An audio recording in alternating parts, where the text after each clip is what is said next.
ആ ആശാവർക്കർമാർ തിരുവനന്തപുരത്ത് സമരം ചെയ്യുമ്പോൾ ആ പാവങ്ങളുടെ ഓണറേറിയം ഒന്ന് വർദ്ധിപ്പിക്കണം. സർക്കാർ ജീവനക്കാർക്ക് കൊടുക്കാനുള്ള ഒരു 60,000 കോടി ഒന്ന് കൊടുക്കണം. അംഗൻവാടി ജീവനക്കാരുടെ ആനുകൂല്യങ്ങളൊന്ന് കൊടുക്കണം. കെട്ടിട നിർമ്മാണ തൊഴിലാളികളുടെ ആനുകൂല്യം കൊടുക്കണം.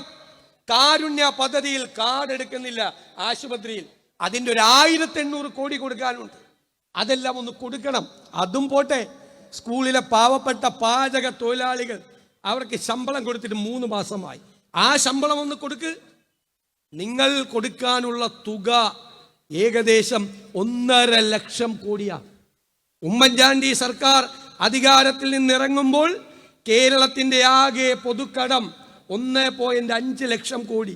2026 ഇവർ അധികാരത്തിൽ നിന്നിറങ്ങുമ്പോൾ കേരളത്തിന്റെ ആകെ കടം 6 ലക്ഷം കോടി. കേരളത്തെ പാപ്പരാക്കിയ, കേരളത്തെ തകർത്ത് തരിപ്പണമാക്കിയ, ജനജീവിതം ദുരിതപൂർണമാക്കിയ സർക്കാർ. KSRTC പൂട്ടാറായി. KSEB 3 പ്രാവശ്യം വൈദ്യുതി ചാർജ് കൂട്ടി. ഇപ്പൊ കൂട്ടി ഏപ്രിലിൽ. ഇന്നലെ റെഗുലേറ്ററി അതോറിറ്റിക്ക് കൊടുത്തിരിക്കുന്നു 32 പൈസ കൂടി യൂണിറ്റിന് കൂട്ടണമെന്നാണ്.